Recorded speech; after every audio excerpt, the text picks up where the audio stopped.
All right, well, thank you all for being here. For those of you who don't know me, my name is Joanna Benoit, and I have the honor of being the chair of our town council here in Freeport. I'm really excited about tonight. What is happening downtown actually feels pretty personal for me.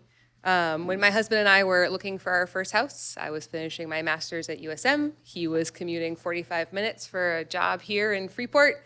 And when we were looking, Freeport was just not even on our radar. For people with our budget and our circumstances, it just didn't feel accessible. So when we bought our little tiny house on Route 1, I was delighted. It was pure luck, but I was so happy.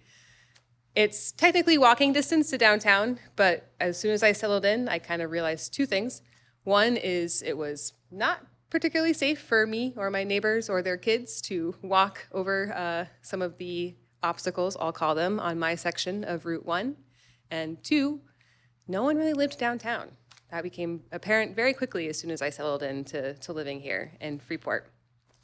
And, those things kind of got under my skin. I thought about it a lot, and I knew other people certainly felt the same way. And little did I know at that point that the town, as in residents, all of you, were steps ahead of me, already talking about these things.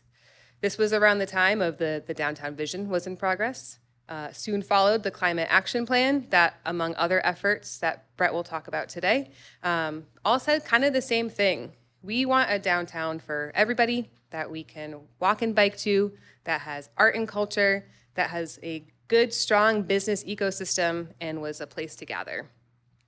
And then in 2025, the council adopted our new comprehensive plan, basically essentially embedding those 10 plus years of community input and engagement into the core planning document for our town.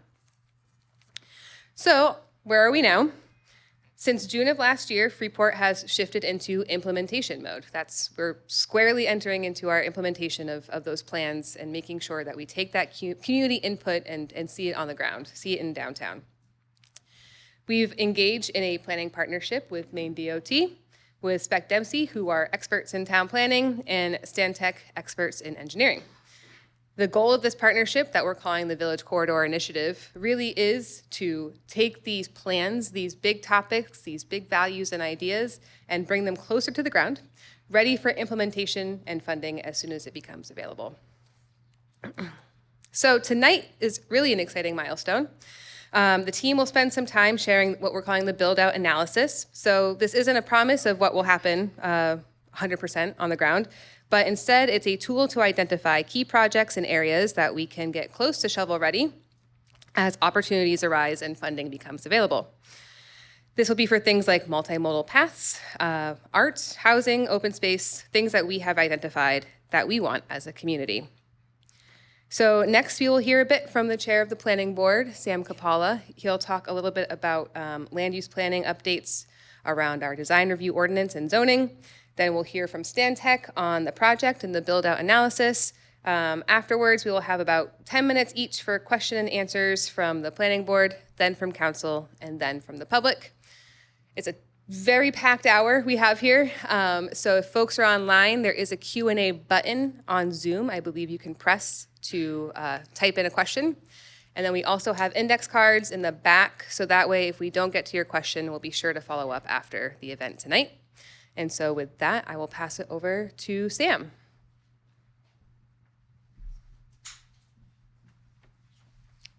Thank you, Joanna.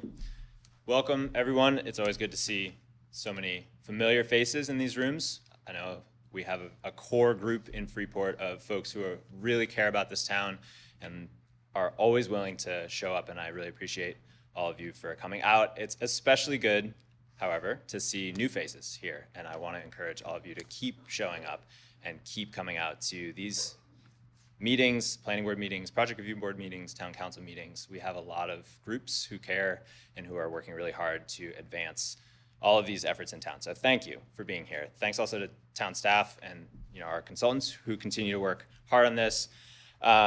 Joanna talked, I think, succinctly and very well about how we got here tonight, some of the stuff that the planning that has gone into the last couple of years and gotten us to this point. One of the things we've heard is we've been planning to plan for planning for quite a long time. We've all been here We've all put dots on posters. We've seen maps. We've said, yes, this, not that.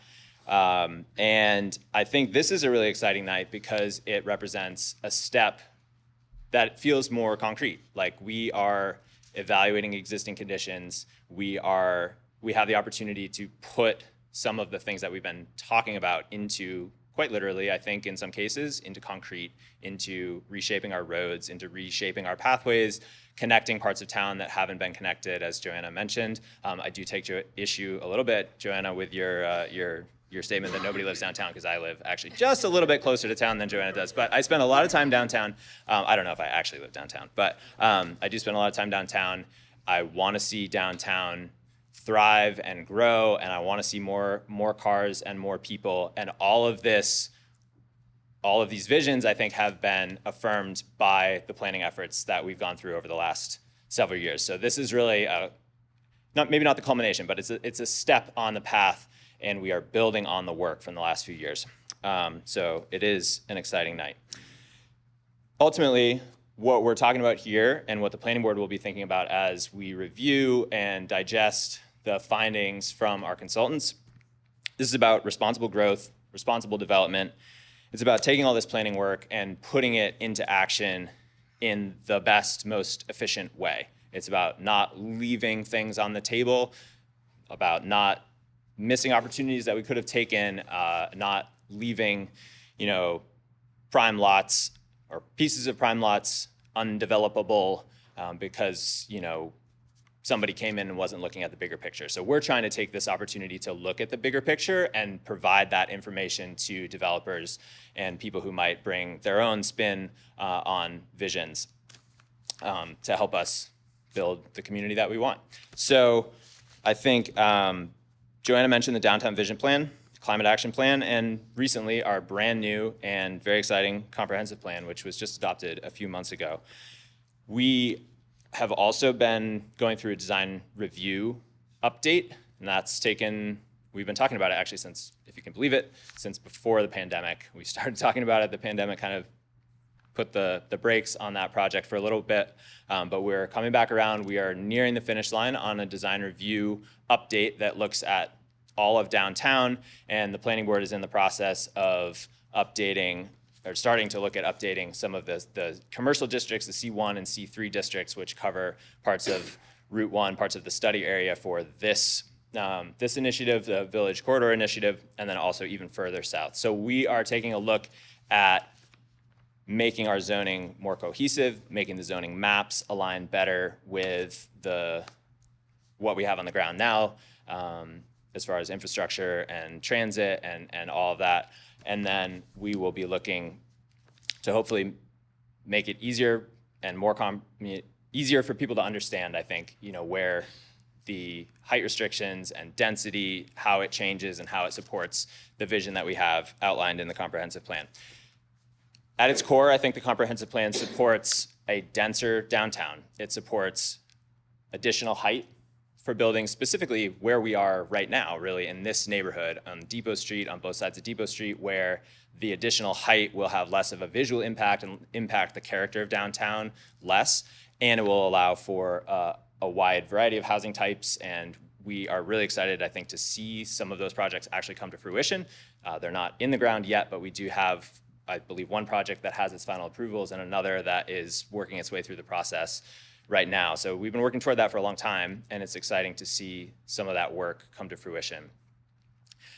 As we move outside of this little district, we are continuing to focus on maintaining the character of downtown, but we are also looking to allow for more development, infill development, ideally that fits in with the character of our existing downtown.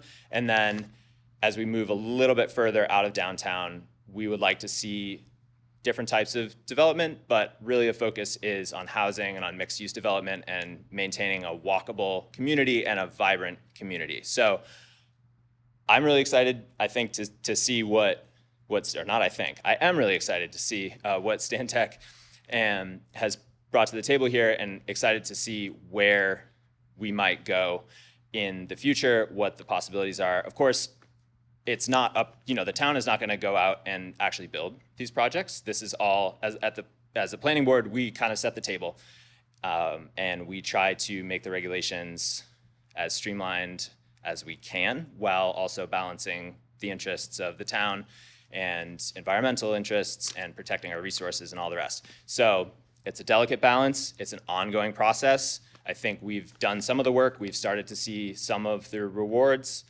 in the form of some of these new housing projects that have come, and the interest that we see, renewed interest. I think talking to people, talking to town staff, and talking to developers, our reputation is on the rise. It was in a pretty low spot a few years ago with a development community. We had a bad rap.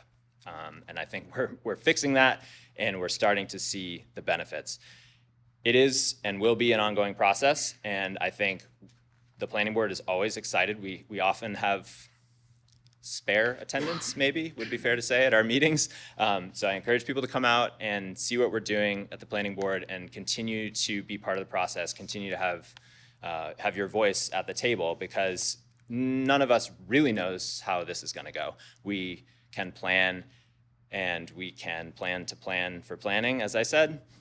We can change our zoning. We can do it all with the best of intentions, and there are still many, many, many forces that are outside our control. There are market forces, there are cultural forces, all kinds of things that are outside our control. So it is an ongoing process. I think I'm really excited to be at this point in the process, and I hope the rest of you share that excitement.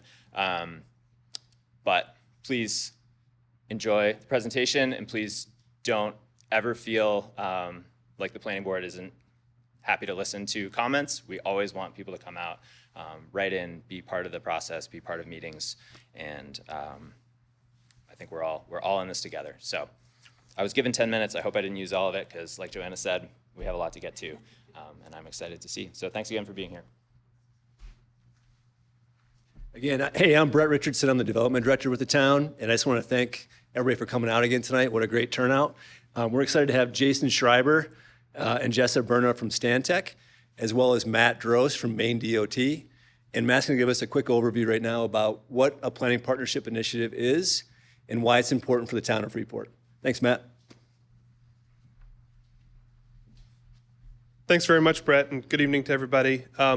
Just like Brett said, I'm going to offer just a quick overview. The Village Partnership Initiative was established a few years ago now to really speak to community interests and needs. Maine DOT does a pretty good job. Opinions may vary on how well we handle asset management around the state. That's definitely our strength. But noticing that a lot of communities had some more local interests that were larger than just adding a crossing or a sidewalk to a small section of a highway pavement project, the Village Partnership Initiative is really meant to address some of these larger needs that the communities have identified. It is a partnership. In fact, I am so pleased from the warm welcome I've received from everybody in Freeport to discuss these projects and concepts and working together on something that's satisfactory and buildable by Maine DOT and by our standards, but also speaks to the local interest and vision that everybody has here is really important.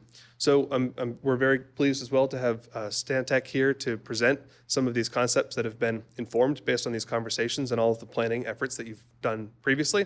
And really, I'm glad to be here at a stage when these choices can be made and put together on paper and move forward with a project that could be funded. We'll be a funding partner with you in any share that's not, let's say, a federal share on a larger scale project or on some small incremental improvements as we see them in the short term or longer term with state funds as well. So very, very pleased to be here, and thanks very much. I'll now turn it over to the Stantec team. Thanks, Matt. Hi, everybody. My name is Jason Schreiber. I'm a senior principal with Stantec. I'm actually out of our Boston office. I've been doing urban planning and transportation planning for over 30 years and had an opportunity to work in a number of Maine communities, but also all across North America and overseas. And I hope that a lot of the ideas that we're going to talk about here today resonate a little bit. You know, we recognize that a lot of the concepts for making places grow and accommodate growth in a sustainable way are things that have been practiced, tried and true all over the world, actually, quite successfully.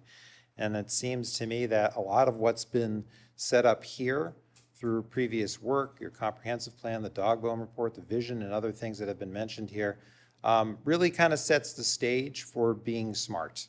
And, we all know that Freeport has changed already. The retail environment in particular has absolutely changed. Housing costs are a problem. Communities are changing and aging, and we all need to sort of react. And a lot of that has happened just in the last 10 and 20 years rather dramatically. So I think this is a great opportunity to think about what it might be in the future. That said, we're an engineering and planning firm. We are always trying to be as detail-oriented as we can be, but this effort is not intended to be overly prescriptive. In fact, we're trying to be as visionary as possible, but still bringing in some hard analysis. And as I think was stated, we're trying to bridge the gap between good ideas and what may come in the future. So some of the stuff you'll see tonight is hopefully an idea of what may come in the future. But we first need to understand, kind of where it all comes from. So we've done some pretty detailed analysis, and my colleague Jess is going to walk us through that. And there's some ideas for what things may look like in the future. And I'll mention, it's great that Maine DOT was just here as a partner in all of this. This is a great project with their funding and their commitment. They've been a part of some of this change throughout the course of this last year. This is not the last time you'll see us. We'll be in town again, and we won't be producing a final report until probably the fall. But we definitely are curious about folks' input, particularly the boards who are here tonight. So Jessa, please come up and introduce, and let's get rolling. Thank you. Yeah, thank you, everyone. I'm Jessa Berna. I'm a transportation planner working with Jason on this project. I'm actually based out of Portland, Maine, so more local. It's really exciting to be working here in Freeport.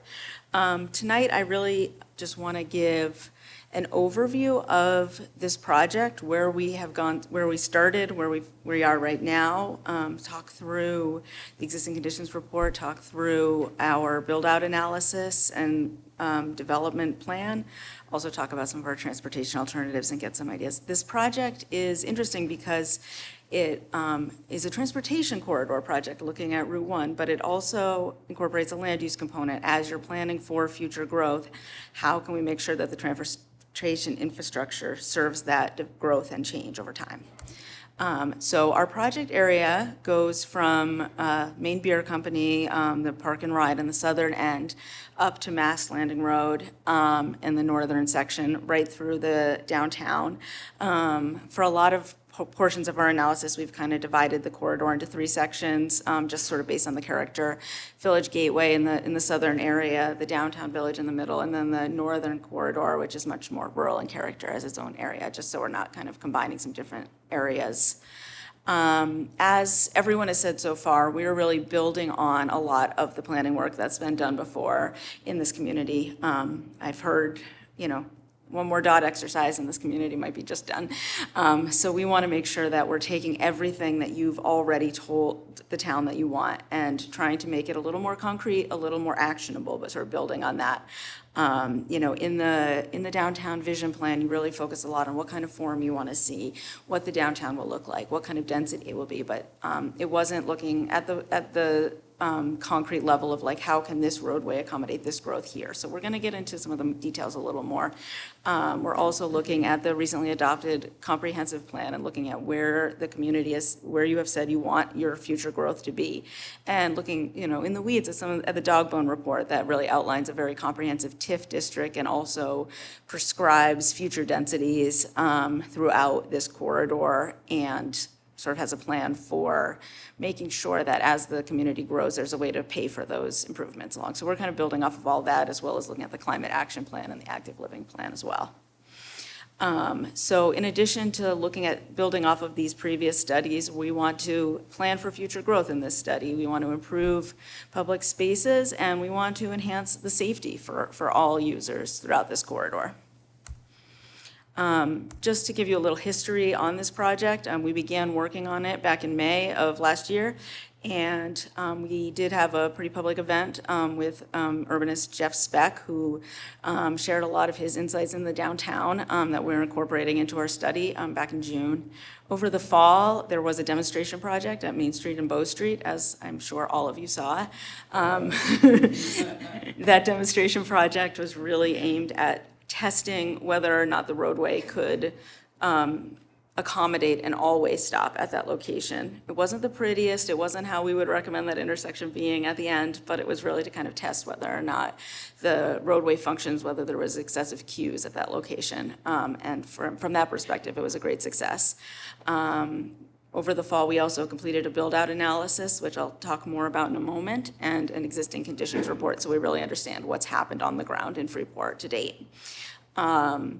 Coming up, we are looking to finalize our coordinated development design, which shows where future growth might go within this corridor and how we can accommodate that growth, and also look at some transportation alternatives throughout this corridor. So how can that corridor change over time?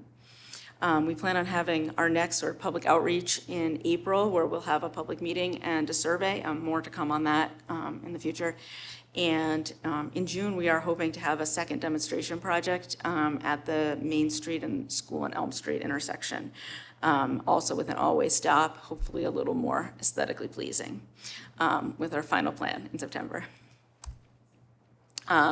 Just quickly, I kind of want to walk through our existing conditions just to, sort of demonstrate and share what we learned. We looked at the existing land uses in the area and the current zoning to really understand what's happening on the ground right now. We also took note of where environmental and historic resources are, as these can be sort of, limitations to growth and change and important community assets. We looked at the roadway safety. Where are the points that are high crash locations right now? Where are there conflicts? Where are bikers and pedestrians having crashes? And where are the safest parts of the corridor as well? We looked specifically at the bicycle infrastructure. You've got some really great shared use paths recently constructed and in the pipeline already. Some of the on-road facilities, particularly bottom left where there's sharrows through lanes of traffic, has some room for improvement, I'll say. We looked at the pedestrian infrastructure as well. We found there's decent sidewalk connectivity, but sometimes the sidewalks are a little narrower than you'd like, and also maybe not enough buffer from the travel lanes. We also looked at the transit infrastructure that exists. I think one of the great assets that Freeport has is that downtown train station. And it's great to see that there's already, Metro Breeze service through here. And as the corridor grows, hopefully we're anticipating that there can be more transit options available in Freeport as well. We also looked at the existing traffic levels of service, and also, how are the intersections performing and how much traffic is going through Freeport right now. So a major reason why we look at the land use and the transportation number of vehicles going through the town is so that we can look at how growth will impact the transportation network. Can the transportation network accommodate this growth? And usually, when you look at this sort of from a technical engineering perspective, the first thing you do is kind of look at this ITE manual that has if you add a shopping plaza, that's gonna have this many vehicle trips per day, and it sort of assumes this. You drive to one location, you go out to a main road, and you come back sort of, like you can see in the upper left corner here. But what downtown Freeport has is more of an interconnected park once strategy. And that strategy really increases the roadway capacity while you add density. And as you add more density, you can not add a lot more vehicle trips to the road. So understanding those existing conditions allows us to kind of build out a model for the future that does not overestimate the amount of traffic you are receiving in this area. So it's really kind of cool because this community has so much potential to add more development in the area where you want to have it, while also narrowing some of the travel lanes, slowing speeds, making it safer, and also adding better accommodations for bikers and pedestrians and increasing transit all at the same time. So in order to get a better sense of where development can go in this town, we really went into detail about, from the previous planning studies, looking at the dog bone report, looking at the village downtown plan, looking at the comp plan, and we heard from you, you want to be able to accommodate most of your growth over the next generation in this corridor, and that allows you to keep sort of the rest of the community more rural in nature. And that is a great goal and aspiration, and the TIF district that is outlined in the dog bone report really sets you up for success financially for that, making sure that you have the money to pay for any infrastructure improvements throughout that area. We wanted to get a little more detailed about where will that growth go? Is there actually the room? Is there the capacity of the roadway system? So our first step, and I apologize that these slides are kind of washed out. They will be available online afterwards. So just bear with me, apologies. So what we did is kind of a very technical analysis of where is there available land that is prime for development, and try to analyze what that means in terms of density and what can be fit, basically. So we looked at specific zones. The same zones outlined in the dog bone report were included in this analysis. And then we looked at properties, and this is basically to assess like ripeness for redevelopment. And then we looked at parcels with a lower assessed value. If your assessed value is relatively low, that means maybe there's not something that's really successful there, so it might be more advantageous for someone to want to develop those properties. And then we looked at the assessing database and included lots that were a parking lot, or they were coded as an undeveloped lot or a potential development lot. So these are properties that are largely not developed or have more development opportunity based on their assessed value. We also made sure to exclude parcels that were unlikely to be redeveloped, not that they can't be, but that are just unlikely, like single-family homes on small lots, for example. So through this analysis in this corridor, we included 99 lots, a total of 380 acres. So that's a lot of land. If you imagine some of the densities for that much, that would be a ton of development, but that's not going to happen. So our next layer was to add in some environmental constraints, like where can you actually, in reality, develop? So we took out steep slopes and water bodies, vernal pools, conserved land, hydric soils, things that are really true barriers to development. And then we also kind of looked at areas that were like blocked off due to those resources, sort of like unreachable based on that. So from there, we kind of narrowed down within this study area the potential future buildable land to about 180 acres. From there, we did some math. Basically, we divided these parcels out by zone. We applied the assumed housing densities outlined in the comprehensive plan and the dog bone report, ranging from 8 to 16 acre units per acre in the rural residential zone, the RR1, up to 40 to 50 in the downtown in the VC1. So having that range. And we did the math for the short term and the long term. And what we found was, but in the next 7 to 10 years, you could accommodate between 420 and 800 units, which is right in line with sort of the assumed expected housing units per year of 60 to 80 that's shown through the analysis done in previous planning studies and set in the comp plan and the dog bone specifically. And then long-term, and we're talking very long-term, 50-plus years, we anticipate this area could accommodate, if all things fall into place, between 2,000 and 3,000 units. So a lot of units, but very long-term. So after doing that analysis, sort of at a very technical level, I think we had some understanding and sense that this area really could accommodate what this community has said that you want. And then what we did is we had conversations with property owners impacted by this, or like that are within this area. And we had conversations with the town about where they're seeing development and where they expect to see development in the future. And we looked at where there was need for more connectivity, and we allocated areas sort of based on those conversations and based on what we saw during our build-out analysis of where future development could occur in the short term. So this map shows kind of 6 bubbles that could accommodate where these 700 units over the next 7 to 10 years could go. And we also shared where some additional connectivity might enhance the transportation network at a very high level. We're not saying this road must go here, but having a connection around here might be of value. And similarly, we looked out 50-plus years. Where could we put 3,500 units? Sort of within those same envelopes, those seem to be the areas that are most prime for development. Not to say that development couldn't go other places, but as a community wanting to be thoughtful and think forward and plan for the future, this is where we felt it made sense and was most likely to occur. For your input, we're still a work in progress, a draft. And we want to have a lot more conversation about this, and we will continue. That is really more the focus of tonight, is sort of looking at that build out. Does that make sense to you as a community? Is that what you were expecting from other planning studies? And we want to hear input from the council and the planning board as well as the public. The second piece of this is, once we have a sense of how much development might occur and where it might occur, we want to make sure that our transportation network can accommodate that.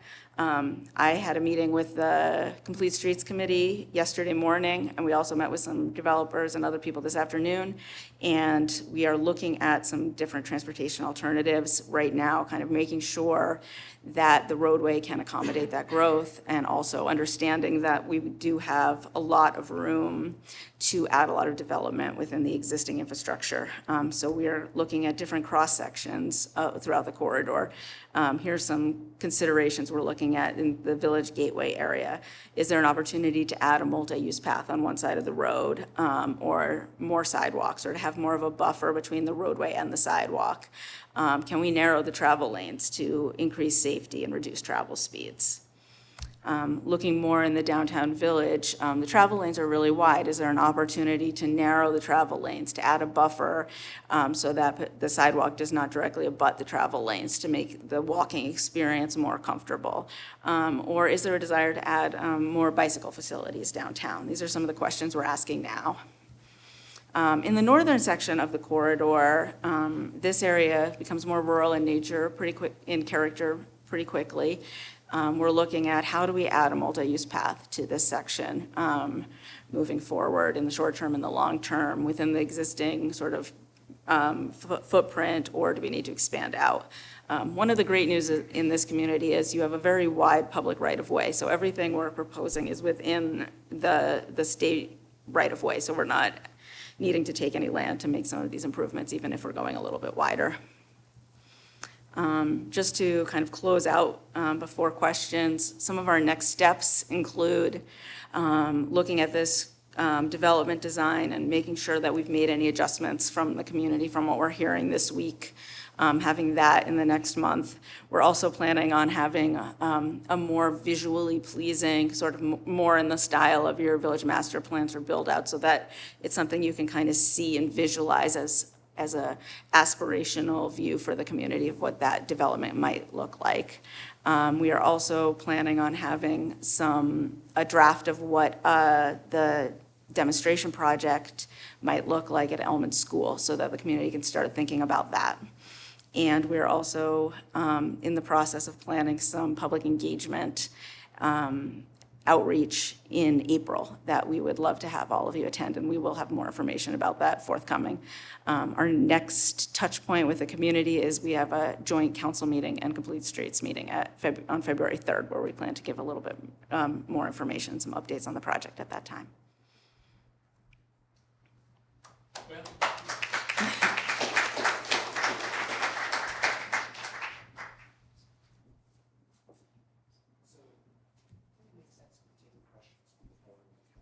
Yeah, I think that's the plan. I think we had the planning board first for questions, and then the council was, yeah. Well, if you don't have any, it's all wonderful. Yeah, so if you're on the planning board and have some questions. Yeah. Yeah. Oh, yeah, questions at that microphone, I think, is where Mike here. Jason, why don't you share with me for questions? So I'm on the planning board. I have some questions. One is about timing. And so I'm not sure you're the right one to answer, maybe the Maine DOT guy is, but just so that we have, the whole community has some idea about timing. And then on the profiles of the road. So, I mean, I watched the Complete Streets presentation yesterday, and my quick answer was that they all looked good. And so I'm wondering, how do you get to a decision, and what can we do to help you get to that decision? I mean, it did seem like just the idea, I mean, just to the whole community, we do have wide roads here, and we don't need them. And if we didn't have them, we could have more other things. And at the same time, we would slow the traffic. So I think that, and as you see, there's I think the long-term future that's being tested is a series of all-way stops as you go through Main Street. So Main Street will get slower and I think more commodious for bikes and people. So that's the question. How do we get to a decision on the profiles and timing? So I'll say one thing that's interesting about this work. I mean, I think we're going to get to a point where there's a plan that's sort of like a vision that hopefully is helping to move things forward by this fall. But in truth, stuff is already happening. You know, the demonstration project for the roadway, for instance, that you had this summer, and maybe another one coming up this year, is a catalyst to maybe do things that are even in your own control. So, you know, the town can stripe some of these lanes narrower already with Maine DOT saying that's a good idea. And so you can build on that vision already yourselves. But similarly, you've got development in the pipeline. So, you know, there's some buildings that are approved right near here at these densities that we're talking about. And that stuff's going to build upon itself over time. I think from our perspective, our understanding is the town's plan has been to slowly kind of build over time, building on that vision, building on what's in the comp plan, seeing what the build out can be, but also is simultaneously trying to make other zones in the corridor have more flexibility to be able to accommodate development. And I think that's one of the near-term next steps, which is to be able to let more places maybe develop similar in fashion to what we're seeing in downtown. Our hope is that it develops in a way similar to what we're talking about, but there's no specific plan. We'll eventually have a report that draws a pretty picture of what it might look like, but that's just one person's pretty picture.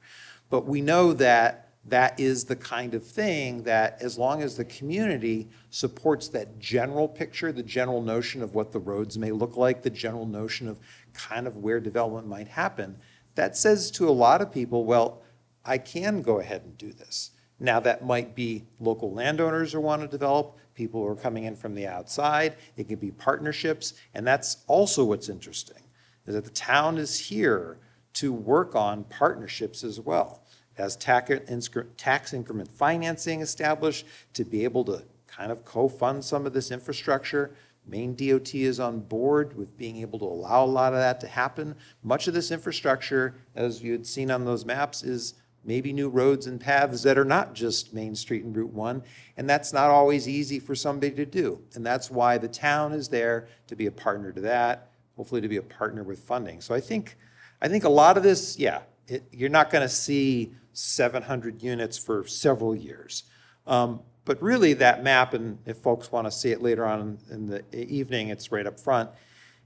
It's not a lot of buildings to be able to get to that. But what that does is it creates more of that sense of community, more of that kind of placemaking. And it can really be its own success. I don't think we'll get to 2,000 or 3,000 for 40 or 50 years, but it's a possibility.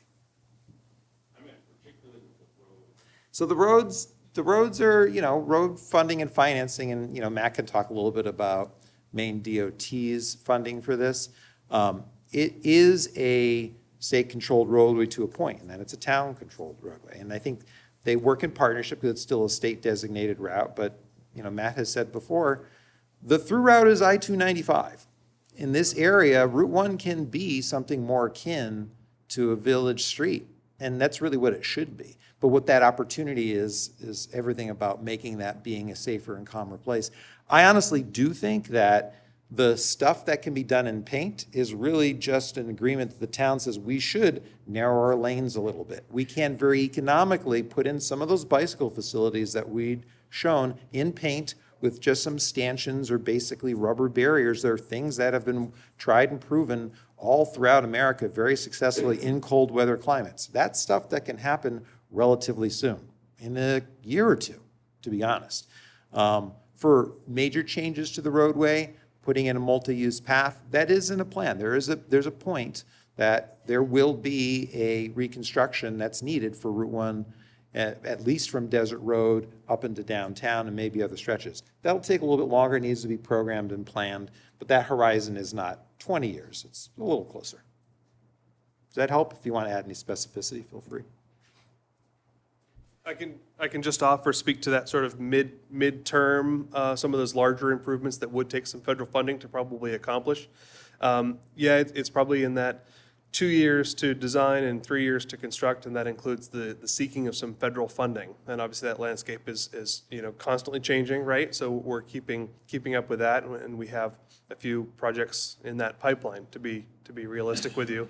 But it is, again, in partnership. So both this vision, but also those next steps are also municipally led.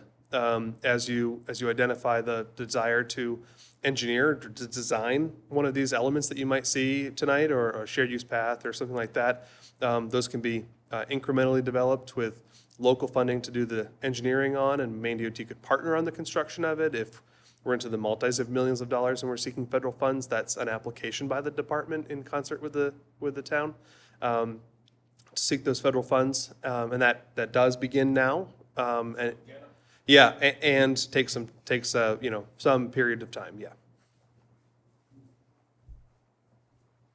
I will put in a quick pitch for the Safe Streets for All program if you haven't heard about it, but they just released another $1 billion that's available just to municipalities in the United States. They've released over $3 billion over the last 3 years, and there's another $1 billion next year that's going to be released.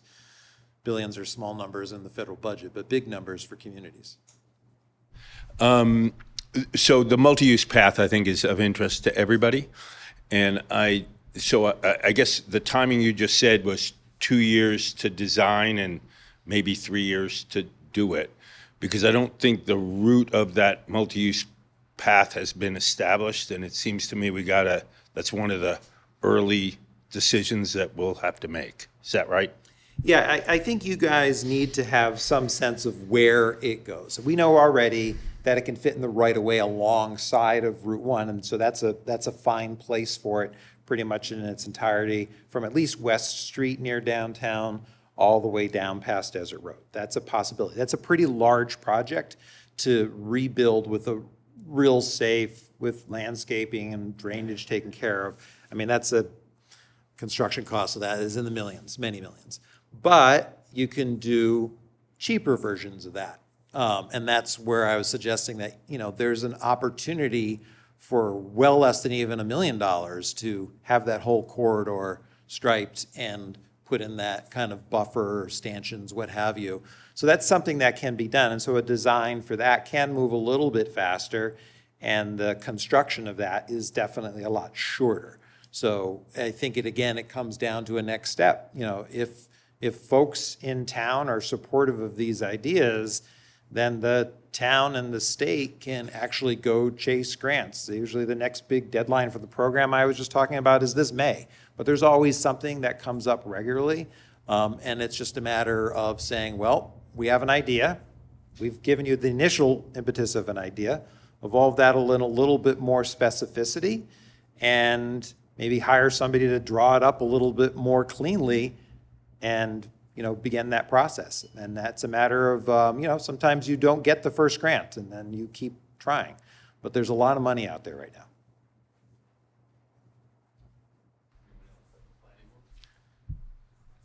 Sorry, I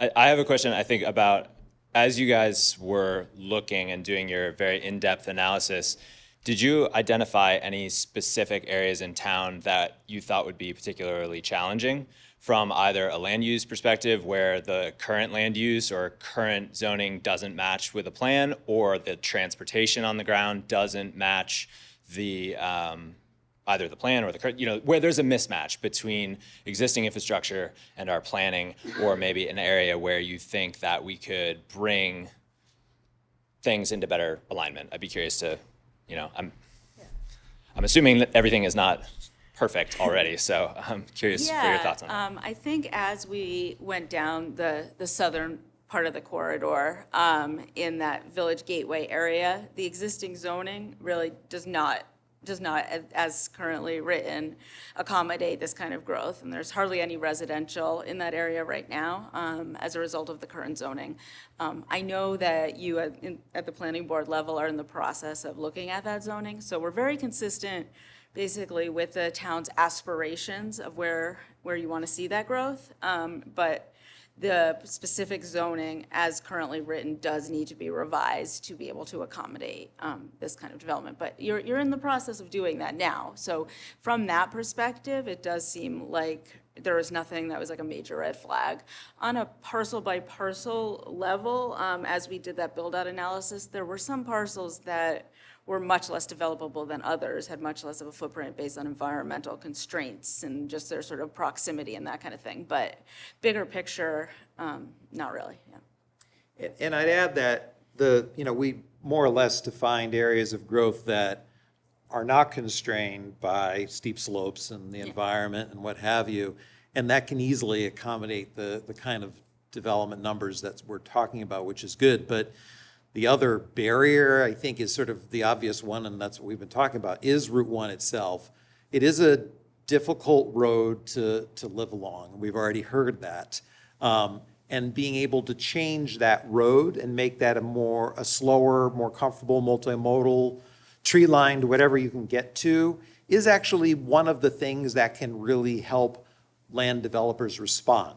And in fact, when we talk about trying to make a more walkable place, when it's really hard to walk along that roadway or just even cross it, that holds back development. It certainly holds back the potential of the kind of development that you want, which is that park once mixed kind of environment. So that is another obvious hurdle, but there are ways to tackle that as well.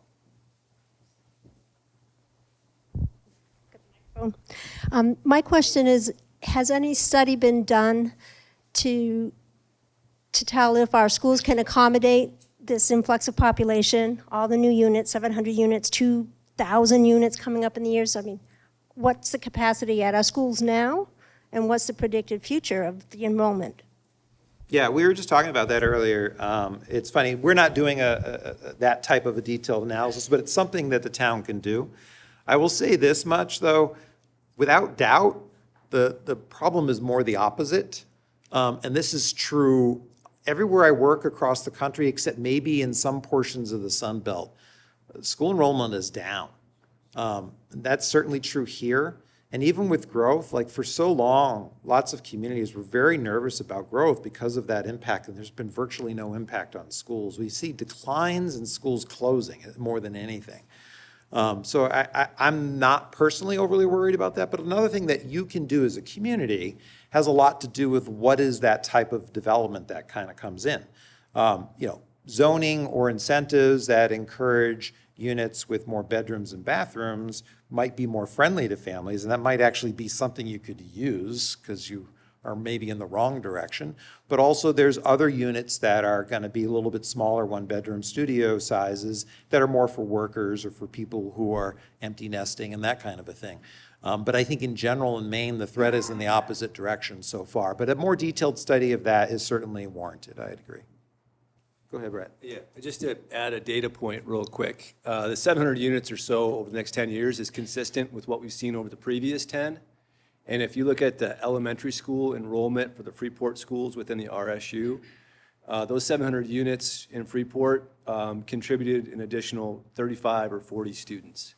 So the numbers aren't as big as you might think based on the historical data. And even since then, I think Jason's alluded to the fact that sort of birth rates are going down. Freeport's an older community within the oldest state in the country. So that risk is important to consider, We looked at it within the dog bone report. In addition to that, many of the units that are being approved right now are smaller. They're studios, they're one bedrooms. And if you look at the national data, a one-bedroom apartment contributes something like 0.05 students to the school district. So the type of development that we're thinking about doesn't really elevate that challenge. And the trends suggest that it isn't a challenge to be overly concerned about at this point in time.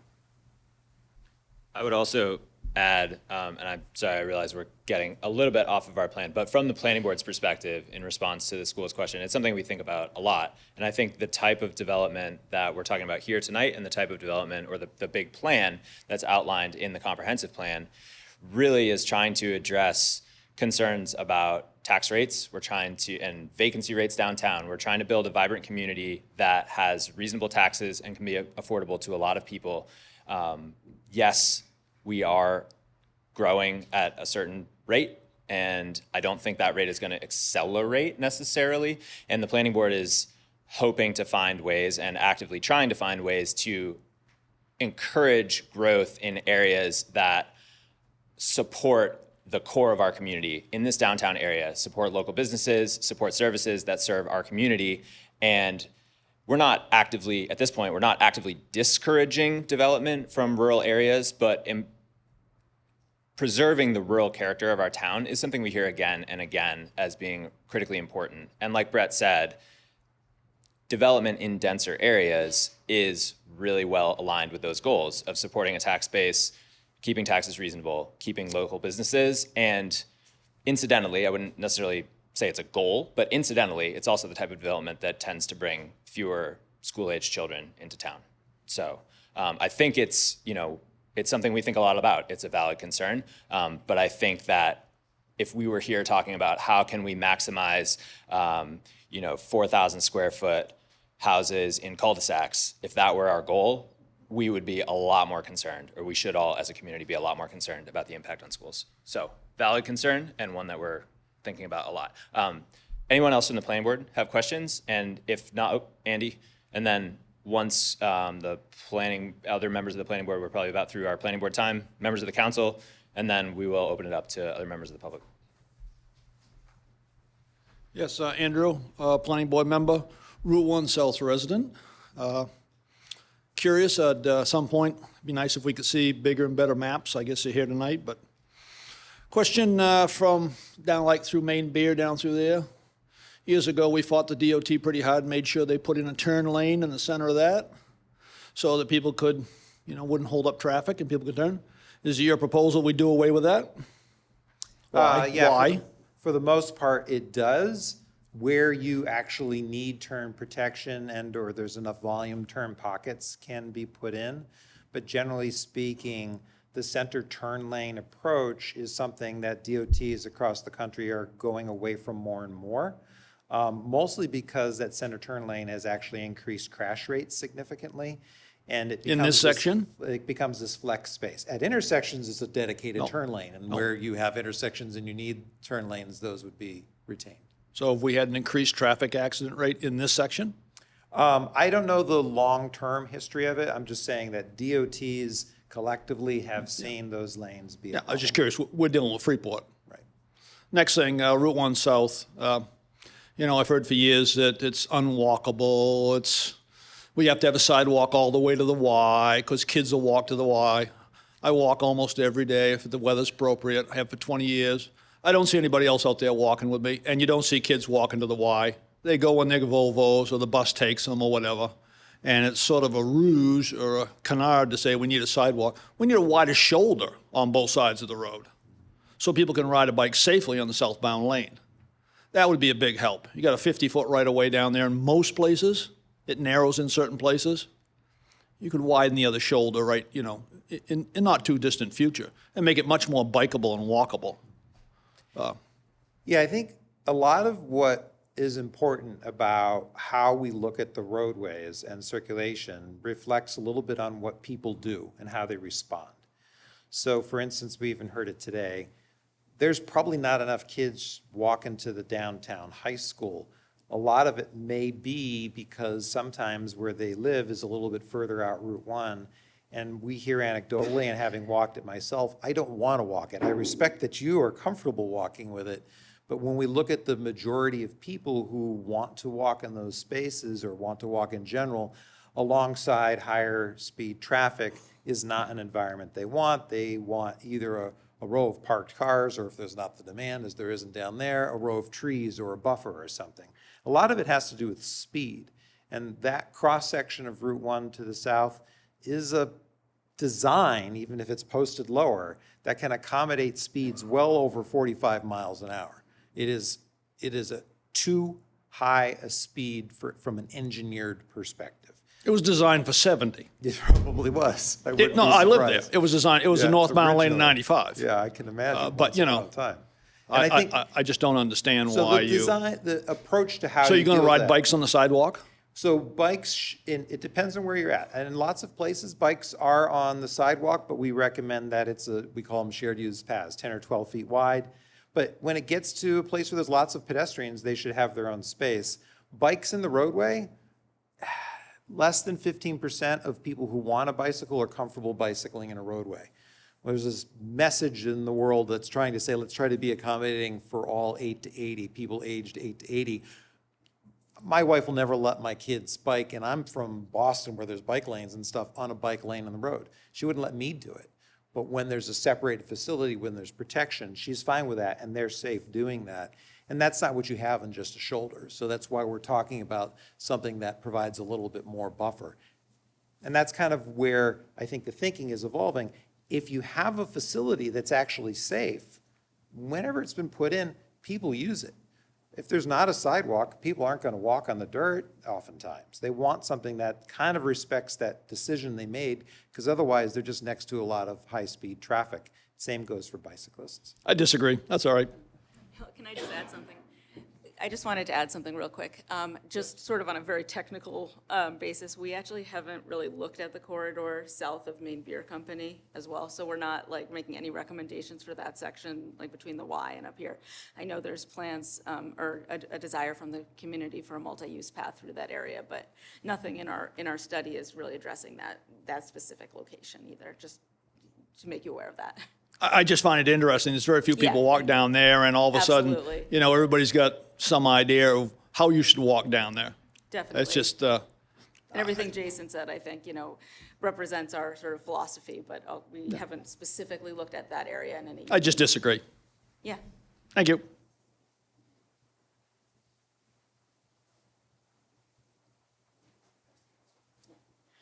So any questions from the council at this time, if you're on the town council?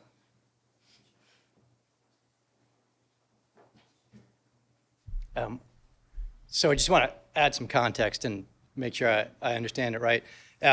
So basically what I'm about to say is yes and. So all the stuff that we're looking at here is probably tens of millions of dollars of work. And a lot of the work that's going on now is setting the stage so that we know what kind of funding to ask for and what partners we can bring to the table to help with that funding.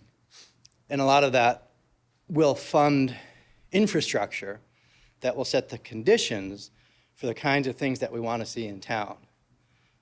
However, I think it's up to us on the council, the planning board, Meeting House Arts, FEDC, all the people in this room, to paint that vision and make it a reality so we can have a ghost town with narrower streets and wider sidewalks and pretty trees, or we can have a vibrant community. And you guys aren't going to give us a vibrant community at the end of this project and say, pat on the back, here you go. So is that the right context in which to view the work that's going on now?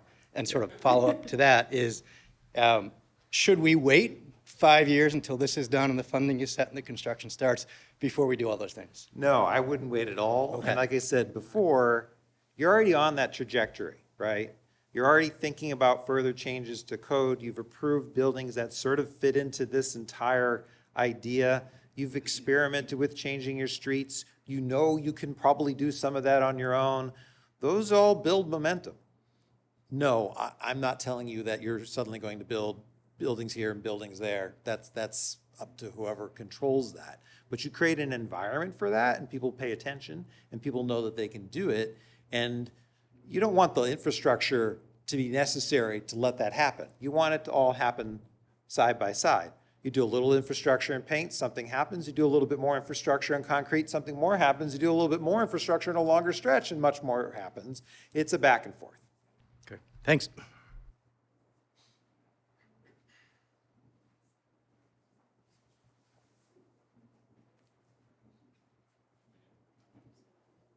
Other council questions? I think we're happy to have anybody ask a question. I think we have some mics that will be floating around. There's one right there. Can I just, as a matter of protocol, I'm assuming the protocol is similar to a public meeting where it would be really kind for people to introduce themselves before speaking and make sure you talk into the mic. Thanks. Sorry, thank you. Hi. Suzanne Watson with Meeting House Arts. I would expect you to think I'd be talking about arts and culture, but I'm going to actually talk about electric infrastructure, electric grid. And I don't hear any discussion about electric grid and what the capacity is in town. But as we tear up roads or change roads or think about that, to bury the infrastructure, to bury the poles, the wires, as we do that would be a huge boon. Eric Smith actually put me onto that. But also three-phase power. Huge opportunity to bring three-phase power down Main Street. We just had a situation with the theater church where we wanted to put commercial-grade heat pumps in instead of replacing gas-fired furnaces. We can't do that without three-phase power. So I highly recommend we start to talk about that as part of the water sewer power. Yeah, that's great. Those are great comments. Yeah, things we'll try to mention. Thanks.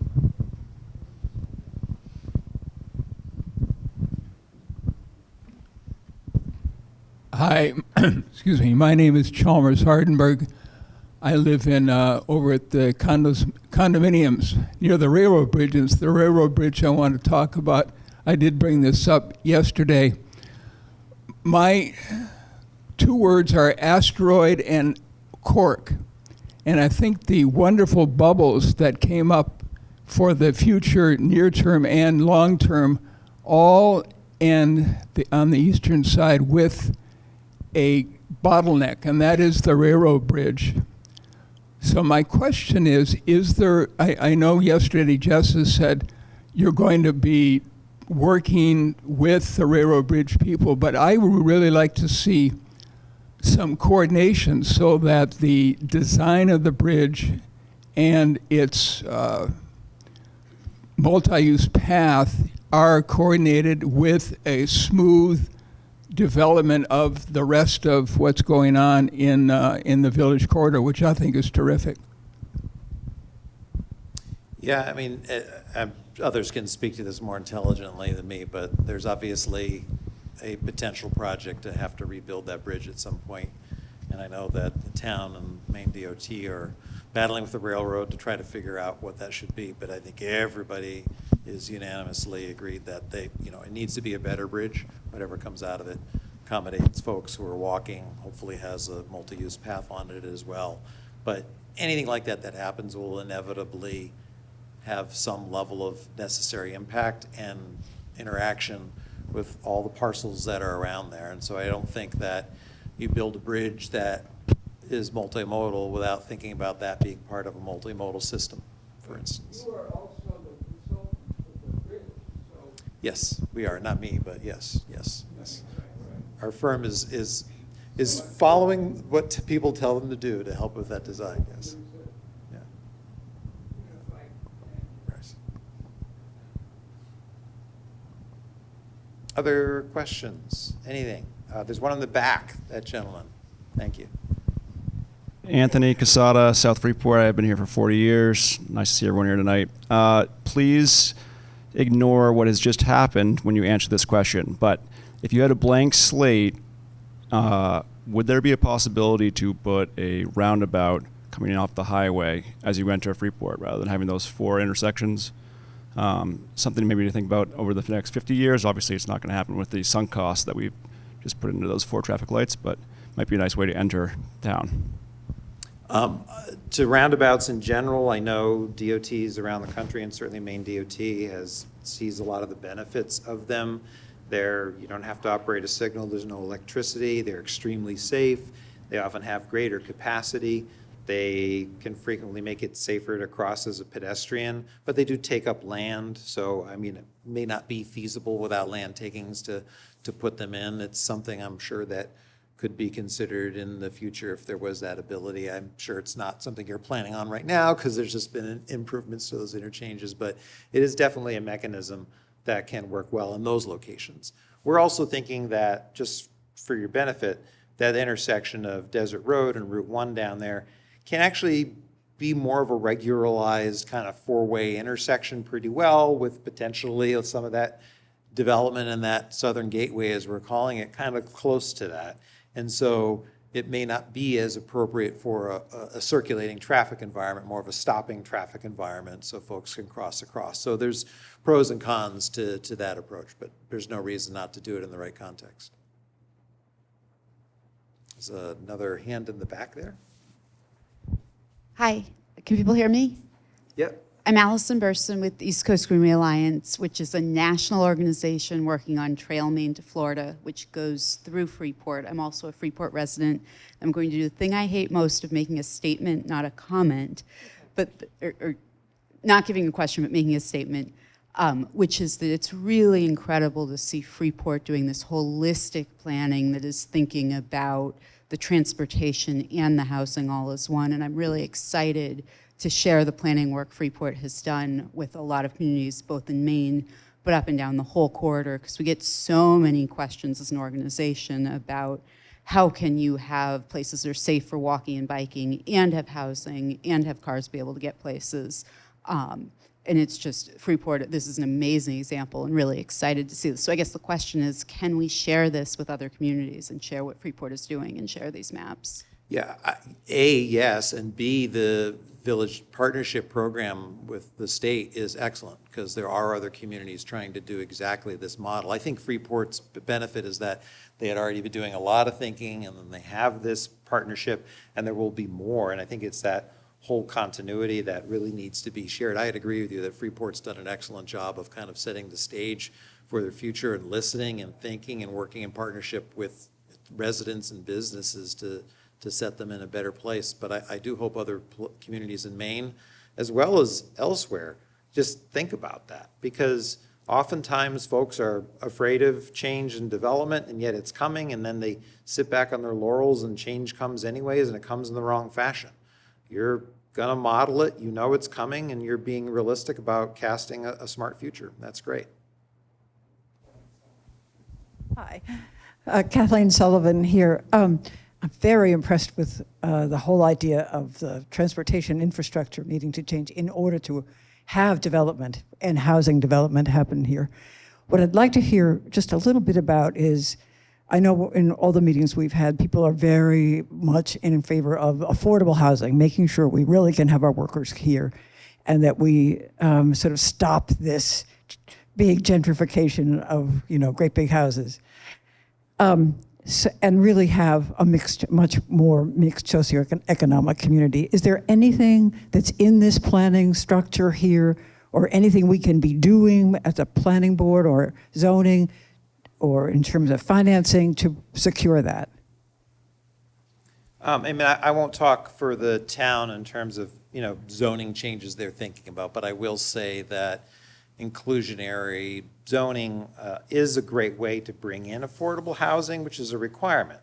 The problem is that as a requirement, as a quota almost, there's a lot of resistance to that. And the real bottom line is simply this. Even though I come from Boston and Somerville is a 25% affordability requirement on all new developments. I think they're recently passing it to 30.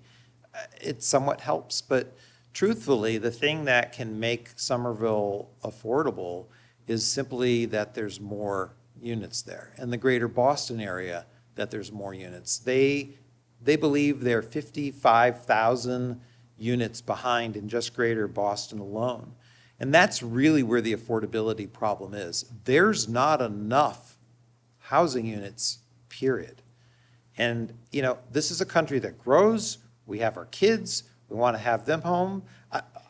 My wife and I don't understand how our kids are ever going to live in the Boston area.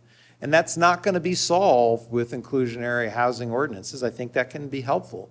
It's going to be solved if there's just a lot more units and a lot more units. So things that you're talking about here, first of all, 2,000 to 3,000 units is nothing in the grand scheme of things. It sounds like a lot in Freeport, but it's just barely going to be able to help start making a dent in that.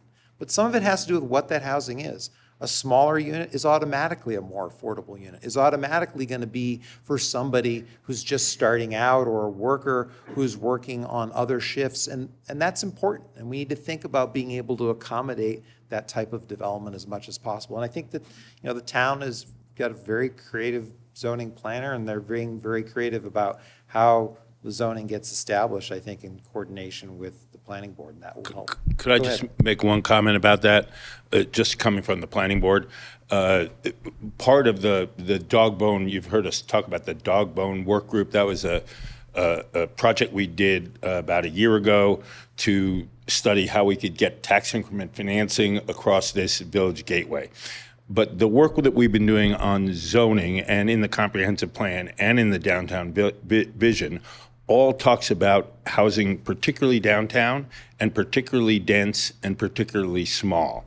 And in that dog bone report, we talked about what we call the missing middle. And if you look at the housing in Freeport, we have a lot of big houses and we have very few small houses. And the result is that the demographics of Freeport are missing 20 to 35-year-olds. We have a dearth of 20 to 35-year-olds that live in the town, and we also have a problem with elderly who want to move out of their house, stay in the town, and can't find that housing. So the plan is to build more smaller units. That's partly answers the question about schools. If we could not build so many big houses, because we have a lot of those, and try to fill in the middle, that does a lot for affordability. And just as the comments were just made, stock is the biggest help. There's always financing opportunities to, you know, bring in affordable housing, but that requires a financing plan and a place to put it. But the number one tool we can do is to build more smaller units. And the two projects that are going to happen, one right next door here, that's 45 units, that's 550, it's 45 one-bedroom, 550-unit apartments. And so that fills a real need that we have in this town, and it'll help make the downtown much more vibrant.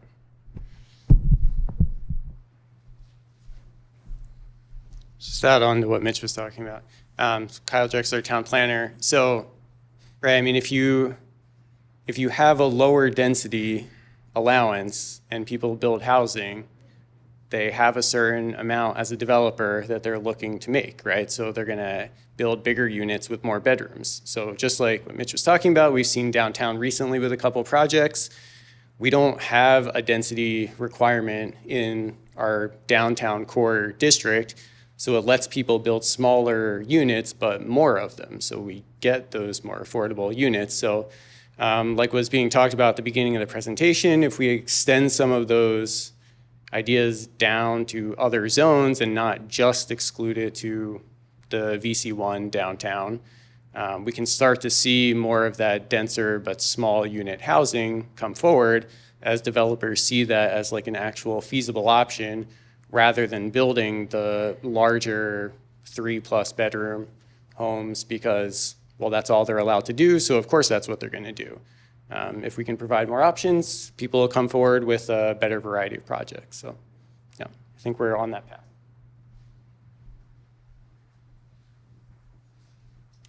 Dan Pilch from the Town Council again. I just want to add to what Mitch and Kyle are saying. We've been chipping away at some of these things over the years. So we've allowed for denser development downtown. We've reduced the amount of parking that we require retailers to have. We've made these little changes and they're working. So stuff is happening. We've got 50-odd units going in behind Antonia's senior affordable. We've got the project that Mitch was talking about in the works here, 45 units, 1 bedroom, 2 lots down from here. We've got 51 units approved for the lot next to Sea Love across from Old Navy. Altogether, that's 150 units added to the 156 I think we did in Cross Tree 2023 or so. That's 10% more housing in Freeport than we had less than 5 years ago. So we are moving, things are happening. Please don't take what I'm saying as a way to say we need to take our foot off the gas pedal. Like, we need to keep it there and keep doing this. But the answer, part of the answer to affordable housing is more housing. The median price of a house in Maine between 2015 and 2025 has more than doubled. More than doubled in 10 years. So Freeport is doing a lot. We're doing our part. We're not going to solve that main housing crisis in Freeport, but with our neighboring towns and communities, I think we're definitely on the right path, and this is all part of that, I think. Other questions, comments? I've been here about an hour and a half, so I don't want folks to feel like they have to stay all night long, but if there's a topic we haven't covered, we're happy to address it. Go right ahead. If there's a floating mic somewhere still, I don't know where it wound up. Here it is, right there.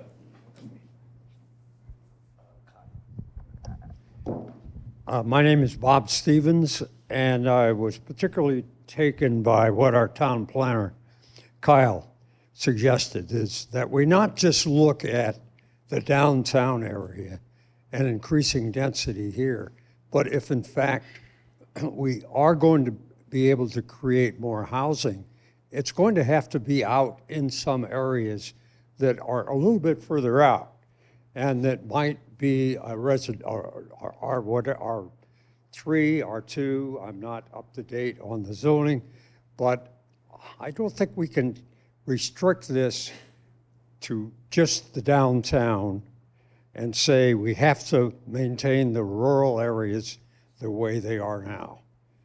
We can't get the housing that way. That was my comment. Yeah, that's a good point. I don't think anybody wants to restrict it, but naturally I can see a lot of the stuff is happening in the downtown right now because that's a place to be adjacent to. But as our analysis showed, there's other places that are kind of ripe. So I think there's some opportunity there. We just hope that it all kind of comes in the right way.